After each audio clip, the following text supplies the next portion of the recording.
નમસ્કાર મિત્રો, આજે મારી યુટ્યુબ ચેનલ ફિલોસોફી ફોર લાઈફમાં આપનું હાર્દિક સ્વાગત છે. આજે આપણે ધોરણ 12ના તત્વજ્ઞાન વિશે વાત કરીશું, જેમાં પ્રકરણ નંબર 3 અનુમાનના નિયમો. આપણે આગળના બે વિડીયોમાં 5 નિયમો સુધી વાત કરી દીધી હતી. હવે આ વિડીયોમાં આપણે જે બાકીના જે 3 નિયમો છે, સિમ્પ, કંજ અને એડ, આ 3 નિયમોની વાત આપણે કરીશું.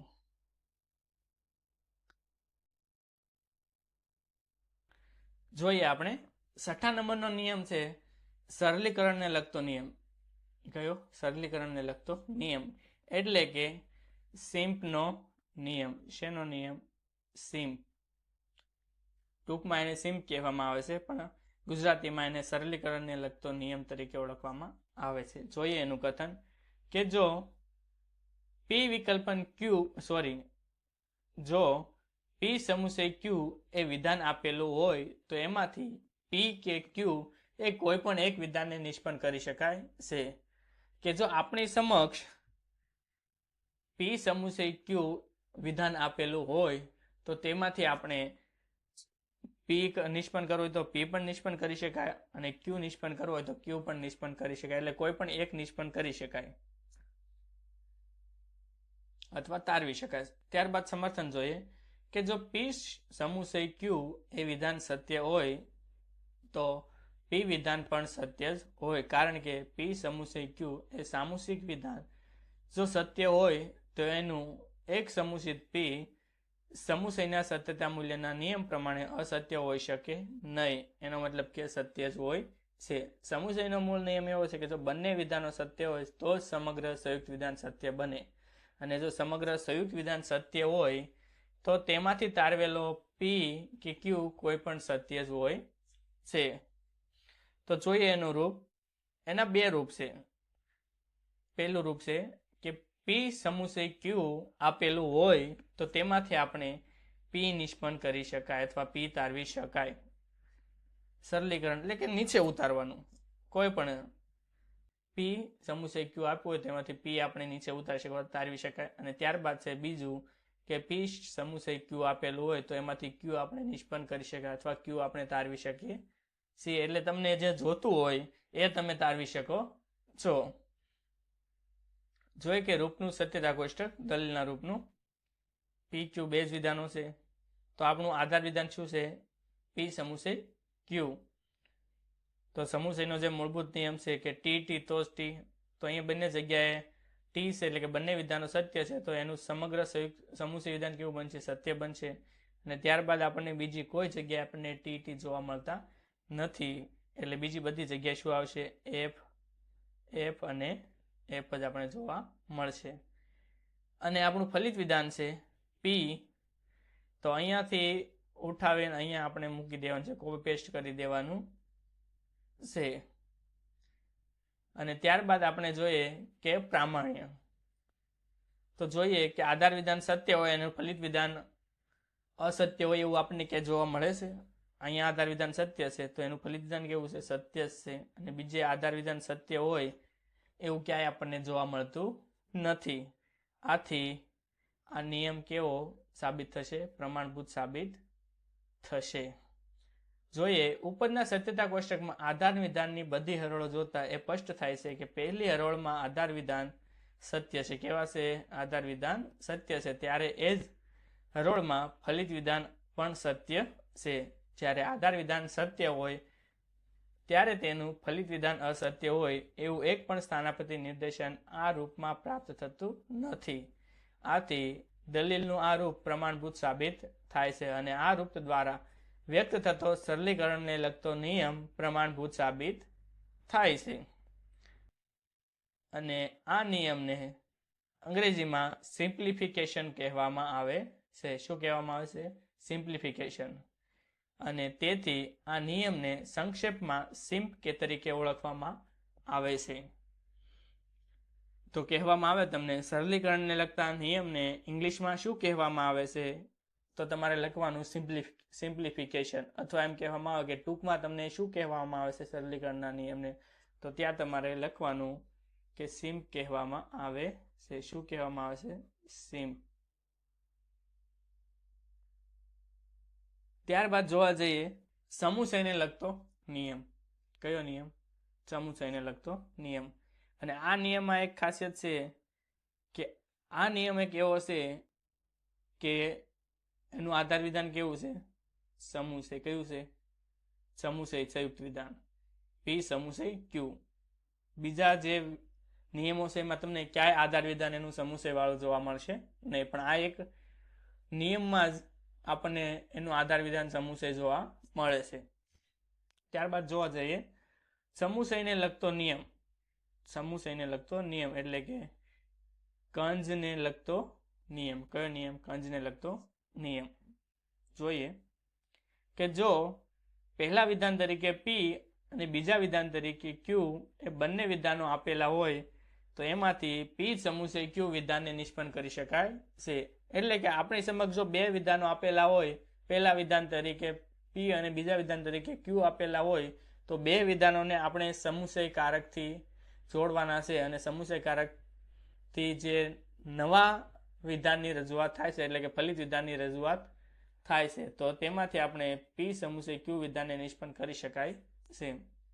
સમર્થન જોઈએ કે જો પહેલા વિધાન તરીકે પી અને બીજા વિધાન તરીકે ક્યુ બંને વિધાનો સત્ય હોય તો તેના આધારે તારવેલું પી સમુચય ક્યુ એ વિધાન સત્ય હોય છે, કારણ કે વિધાન નંબર 1 અને વિધાન નંબર 2 ને જ વિધાન નંબર 3માં સમુચયથી સાંકળવામાં આવ્યા છે. જે મેં તમને કીધું એમ કે જે ત્રીજા નંબરનું વિધાન છે એટલે કે આપણું ફલિત વિધાન છે એને પહેલા અને બીજા આધાર વિધાનને બેને સમુચય કારકથી જોડીને મૂકવામાં આવ્યા છે, રજૂ કરવામાં આવ્યા છે. આથી જો વિધાન નંબર 1 પી અને વિધાન નંબર 2 ક્યુ બંને સત્ય હોય તો સમુચયના સત્યતા મૂલ્યના નિયમ પ્રમાણે વિધાન નંબર 3 પી સમુચય ક્યુ અસત્ય હોઈ શકે નહીં. એનો મતલબ કે સત્ય જ હોય છે, એટલે કે પી સમુચય ક્યુ વિધાન પણ સત્ય જ હોય છે.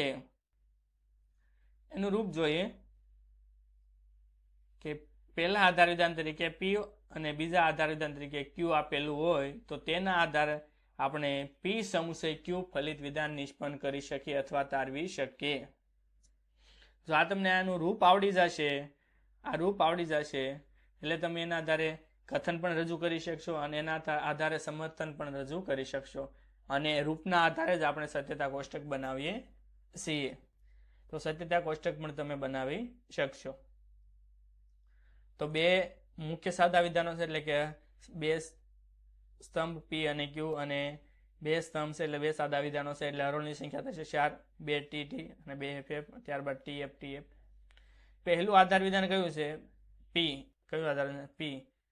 તો પી આપણે ઓલરેડી અહીં છે તો અહીંયાથી કોપી કરીને અહીંયા પેસ્ટ કરી દેવાનો છે, બીજું કાંઈ કરવાનું નથી. અહીંયાથી ઉઠાવીને અહીંયા મૂકી દેવાનો છે પ્રથમ આધાર વિધાન તરીકે. અને બીજા આધાર વિધાન તરીકે શું છે? ક્યુ. તો એમાં પણ ક્યુમાં પણ અહીંયાથી ઉઠાવીને અહીંયા મૂકી દેવાનો છે. ઘણાને એમ થાય સર અહીંયા ઓલરેડી આપેલું છે તો અહીંયા મૂકવાની શું જરૂર, પણ ત્યાં એક આપણા ખાલી સાદા વિધાન તરીકે લીધું છે અને અહીંયા એક આધાર વિધાન તરીકે રજૂ કરવામાં આવ્યું છે એટલે અહીંયા પણ આ સ્તંભ રજૂ કરવા ફરજિયાત છે આધાર વિધાનના. અને આ છે આપણા મુખ્ય સ્તંભ થાય છે અને આપણા આધાર વિધાન તરીકે રજૂ કરીએ છીએ એટલે અહીંયા પણ મૂકવા જરૂરી છે. તો ક્યુને પણ અહીંયા ઉઠાવીને બીજા આધાર વિધાનમાં મૂકી દેવાનું છે. અને ત્યારબાદ છે ફલિત વિધાન. ફલિત વિધાન છે આપણું પી સમુચય ક્યુ. કયું છે? પી સમુચય ક્યુ. તો સમુચયના જે મૂળભૂત નિયમ છે સત્યતા કોષ્ટકનો એ એવું કહે છે કે જો બંને આધાર વિધાનો સત્ય હોય તો સમગ્ર સમુચય સંયુક્ત વિધાન સત્ય બને છે. એટલે કે અહીંયા આપણને જોવા મળશે બંને આધાર વિધાનો કેવા છે? સત્ય. તો અહીંયા આવશે ટી. અને બીજે આપણને બંને આધાર વિધાનો સત્ય હોય એવું ક્યાંય જોવા મળતું નથી એટલે બીજી બધી જગ્યાએ એફ મૂકી દેવા ના. આથી આપણે સમુચયને લગતા નિયમનું સત્યતા કોષ્ટક, કંજના નિયમનું સત્યતા કોષ્ટક. ત્યારબાદ જોઈએ નિયમનું પ્રામાણ્ય, દલીલના રૂપનું પ્રામાણ્ય. બંને આધાર વિધાનો સત્ય છે અહીંયા રોલ નંબર 1માં અને એનું ફલિત વિધાન પણ કેવું છે? સત્ય છે. અને બીજે ક્યાંય બંને આધાર વિધાનો સત્ય હોય અને એનું ફલિત વિધાન અસત્ય હોય એવું ક્યાંય આપણને જોવા મળતું નથી. જોઈએ તો ઉપરના સત્યતા કોષ્ટકમાં આધાર વિધાનની બંને હરોળો જોતા એ સ્પષ્ટ થાય છે કે પહેલી હરોળમાં બંને આધાર વિધાનો સત્ય છે અને ત્યારે એ જ હરોળમાં ફલિત વિધાન પણ કેવું સાબિત થાય છે? સત્ય સાબિત થાય છે. અને જ્યારે આધાર વિધાન સત્ય હોય ત્યારે તેનું ફલિત વિધાન અસત્ય હોય એવું એક પણ સ્થાનાપતિ નિદર્શન રૂપ પ્રાપ્ત થતું નથી. અને આથી દલીલના આ રૂપ પ્રમાણભૂત છે. કેવું છે? આ દલીલનું આ રૂપ પ્રમાણભૂત સાબિત થાય છે. અને આ રૂપ દ્વારા વ્યક્ત થતો સમુચયને લગતો નિયમ પ્રમાણભૂત સાબિત થાય છે. અને આ નિયમને સંક્ષેપમાં અંગ્રેજીમાં કંજક્શન કહેવામાં આવે છે. શું કહેવામાં આવશે? કંજક્શન. અને તેથી આ નિયમને સંક્ષિપ્તમાં કંજ તરીકે ઓળખવામાં આવે છે. શું તરીકે? કોંજ નથી, કંજ. શું છે? ઘણા લોકો CONJ છે એટલે એમ કહેતા છે કોંજ, પણ કોંજ નહીં, શું? કંજ. કંજ તરીકે ઓળખવામાં આવે છે. તો આ થયો આપણો સમુચયને લગતો નિયમ. અને ત્યારબાદ છે અંતિમ અને છેલ્લો નિયમ, જે વિકલ્પન વૃદ્ધિને લગતો નિયમ. શું છે? વિકલ્પન વૃદ્ધિને લગતો નિયમ. અને આ નિયમને એડના નિયમ તરીકે ઓળખવામાં આવે છે. કયા નિયમ તરીકે? એડના નિયમ તરીકે. ADD. જોઈએ એનું કથન કે જો P એ એક વિધાન આપેલું હોય તો તેમાંથી P વિકલ્પન Q એ વૈકલ્પિક વિધાનને નિષ્પન્ન કરી શકાય છે. કે ખાલી જો P આપ્યું હોય તો P ના આધારે આપણે P વિકલ્પન Q એવું વિધાનની રચના કરી શકાય છે, નિષ્પન્ન કરી શકાય છે, તારવી શકાય છે. જો એનું સમર્થન કે જો P એ એક વિધાન સત્ય હોય તો તેના આધારે P વિકલ્પન Q એ વિધાન પણ સત્ય જ હોય છે. કારણ કે P વિકલ્પન Q એ વૈકલ્પિક વિધાનને પહેલા વિકલ્પ P સત્ય હોય તો વૈકલ્પિક વિધાનના સત્યતા મૂલ્યના નિયમ પ્રમાણે P વિકલ્પન Q એ આખું વૈકલ્પિક વિધાન અસત્ય હોઈ શકે ને. એનો મતલબ કે સત્ય જ હોય છે. કે જો P એ એક વિધાન ખાલી સત્ય હોય તો તેના આધારે તારવેલું P વિકલ્પન Q વિધાન પણ કેવું હોય? સત્ય જ હોય છે. કારણ કે વિકલ્પનનો જો એક નિયમ સત્ય હોય તો એક વૈકલ્પિક વિધાન કોઈ દિવસ અસત્ય સાબિત થતું નથી. તેનું રૂપ જોઈએ કે P આપેલું હોય, ખાલી એક આધાર વિધાન તરીકે P રજૂ કરેલું હોય તો તેના આધારે આપણે P વિકલ્પન Q વિધાન નિષ્પન્ન કરી શકીએ છીએ. એટલે ખાલી આપણે જો P આપ્યો હોય તો વિકલ્પન કારક મૂકીને આપણે Q ગમે ત્યાંથી ગમે એ મૂકી શકીએ છીએ. ખાલી P હોય તો આપણે વિકલ્પનનો નિયમ એડ કરીને Q આપણે ગમે એ મૂકી શકીએ છીએ. આપણે આગળ રૂપલક્ષ્ય આવશે ત્યારે વધારે વાત કરીશું. દલીલના રૂપનું સત્યતા કોષ્ટક PQ.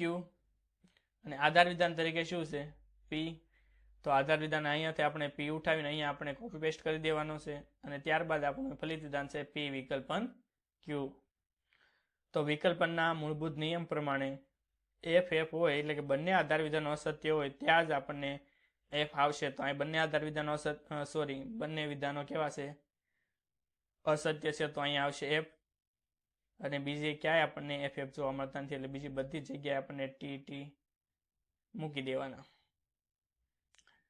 ત્યારબાદ છે કે દલીલના રૂપનું પ્રામાણ્ય, કે જેનું આધાર વિધાન સત્ય હોય અને એનું ફલિત વિધાન અસત્ય એવું ક્યાંય આપણને જોવા મળે છે? અહીંયા આધાર વિધાન સત્ય છે, ફલિત વિધાન પણ સત્ય છે, અહીંયા પણ આધાર વિધાન સત્ય છે અને અહીંયા પણ ફલિત વિધાન સત્ય છે. એટલે કે આધાર વિધાન સત્ય હોય અને ફલિત વિધાન અસત્ય એવું ક્યાંય આપણને જોવા મળતું નથી. એટલે આ દલીલ કેવી થશે? પ્રમાણભૂત સાબિત થશે. જોઈએ કે ઉપરના સત્યતા કોષ્ટકમાં આધાર વિધાનની બધી હરોળો જોતા એ સ્પષ્ટ થાય છે કે પહેલી અને બીજી હરોળમાં આધાર વિધાનો સત્ય છે, ત્યારે એ જ હરોળમાં ફલિત વિધાન પણ સત્ય છે. જ્યારે આધાર વિધાનો સત્ય હોય ત્યારે તેનું ફલિત વિધાન અસત્ય હોય એવું એક પણ સ્થાનાપતિ નિદર્શન આ રૂપમાં પ્રાપ્ત થતું નથી. આથી દલીલનું આ રૂપ પ્રમાણભૂત છે અને આ રૂપ દ્વારા વ્યક્ત થતો વિકલ્પન વૃદ્ધિને લગતો નિયમ પ્રમાણભૂત સાબિત થાય છે. કેવો સાબિત થાય છે? પ્રમાણભૂત સાબિત થાય છે. અને આ નિયમને સંક્ષેપમાં એડિશન તરીકે ઓળખવામાં આવે. આ નિયમને અંગ્રેજીમાં શું તરીકે? એડિશન તરીકે ઓળખવામાં આવે છે. અને આ નિયમને સંક્ષેપમાં એડ તરીકે ઓળખવામાં આવે છે. શું તરીકે? એડ તરીકે ઓળખવામાં આવે છે અને ઇંગ્લિશમાં એને એડિશન કહેવામાં આવે છે. તો આ થયા આપણા અનુમાનના 8 નિયમો. શું થયા? અનુમાનના 8 નિયમો. આ અનુમાનના 8 નિયમનું રૂપ છે. અનુમાનના 8 નિયમના રૂપો આપેલા છે તમારી સમક્ષ, અને આ 8 નિયમોના રૂપ તમારે પાકા કરવાના છે. અને જો આ 8 નિયમો તમને મોઢે હશે, કડકડાટ હશે, તો કોઈ પણ રૂપલક્ષી તમને આપી દેવામાં આવે તો એ તમે મિનિટોમાં, આમથી 1 થી 2 મિનિટમાં ગણી નાખશો.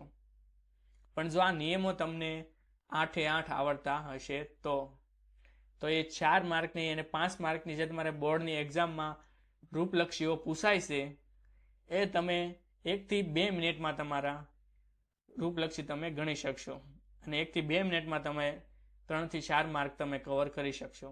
બીજે તમે ક્યાંય પ્રશ્ન લખવા જશો તો પણ તમને પૂરેપૂરા માર્ક નહીં આપે, પણ જો રૂપલક્ષી તમે સાચી લખેલી હશે તો તમને પૂરેપૂરા માર્ક મળશે.